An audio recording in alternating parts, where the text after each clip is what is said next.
America के हमले में ईरान के परमाणु संयंत्रों को पहुंचा भारी नुकसान। ईरान के फोर्डो परमाणु संयंत्रों की हमले के पहले और बाद की सैटेलाइट तस्वीरें आई सामने। ईरान में हमला करने के बाद लौटते हुए B-2 स्टिल्थ बॉम्बर्स विमान का वीडियो भी आया सामने। मिसौरी के नॉब नॉस्टर में व्हाइटमैन एयरफोर्स बेस पर उतरा था विमान। अमेरिका ने ईरान पर हमले की दी पूरी जानकारी। ईरान के 3 परमाणु ठिकानों पर 7 B-2 बॉम्बर विमान से किया था हमला। अमेरिका ने ईरान में चले ऑपरेशन का नाम ऑपरेशन मिडनाइट हैमर दिया था, जिसमें 125 से ज्यादा जज हुए थे शामिल। B-2 बॉम्बर विमान ने करीब 37 घंटे तक बिना रुके भरी थी उड़ान। बीच हवा में कई बार फ्यूल भरा था।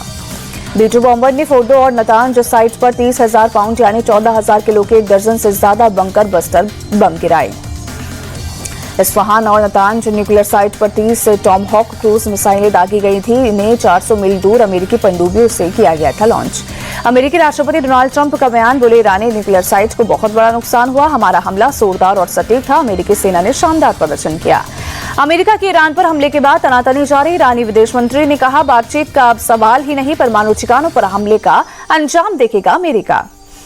अमेरिका के हमले के बाद ईरान की धमकी। विदेश मंत्री अब्बास अरागची बोले, जवाबी हमले के लिए अमेरिका जिम्मेदार होगा। अमेरिका के इस हमले के खतरनाक नतीजे होंगे। ईरान के विदेश मंत्री अब्बास अरागची बोले, इजरायल का साथ देकर अमेरिका ने कूटनीतिक छल किया। डिप्लोमेसी अब कोई ऑप्शन नहीं।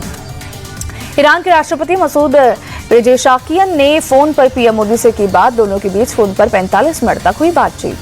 पीएम मोदी ने एक्स पोस्ट में दी जानकारी। कहा, हमने मौजूदा स्थिति के बारे में विस्तार से चर्चा की। हाल ही में बढ़े तनाव पर गहरी चिंता व्यक्त की। ईरान के राष्ट्रपति से बातचीत के दौरान पीएम मोदी ने क्षेत्रीय शांति, स्थिरता और आपसी सहयोग को प्राथमिकता देने पर जोर दिया। तुरंत तनाव कम करने, संवाद और कूटनीति को आगे बढ़ाने का आह्वान किया। बीजेपी नेता शहनवाज हुसैन बोले, पीएम ने साफ किया, कोई भी देश हो, भारत शांति चाहता है। इजरायल ने एक बार फिर ईरान पर किया एयर स्ट्राइक। यज़्द में इमाम Hussain strategic missile command centre पर हमले का वीडियो किया जारी। इजरायल की सेना का बयान, कहा, इजरायल ईरान पर अमेरिकी हमले का आकलन कर रहा है, अपने साझेदारों के साथ मिलकर जुटा रहा है खुफिया जानकारी। ईरान से लड़ाई पर बोले इजरायल के पीएम नेतन्याहू, हम लक्ष्य को प्राप्त करने के बहुत करीब हैं। इसके लिए कदम दर कदम आगे बढ़ रहे हैं। IAEA प्रमुख राफेल ग्रॉसी ने इजरायल और ईरान से शांति के मार्ग पर लौटने का आग्रह किया। ग्रॉसी ने संयुक्त राष्ट्र सुरक्षा परिषद के आपातकालीन सत्र को किया संबोधित। यरूशलेम के पुराने शहर की दीवारों पर फहराए गए अमेरिका और इजरायल के झंडे। ईरान पर अमेरिकी हमले का किया गया स्वागत। ऑपरेशन सिंधु के तहत ईरान से 285 भारतीय नागरिकों को लेकर दिल्ली पहुंची फ्लाइट। एयरपोर्ट पर राज्य मंत्री पाबित्रा मार्गेरिटा ने रिसीव किया।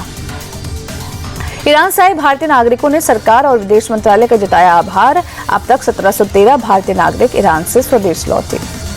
दिल्ली पहुंचे लोगों ने कहा, भारत वापस आकर जो महसूस कर रहे हैं उसे शब्दों में बयान नहीं किया जा सकता।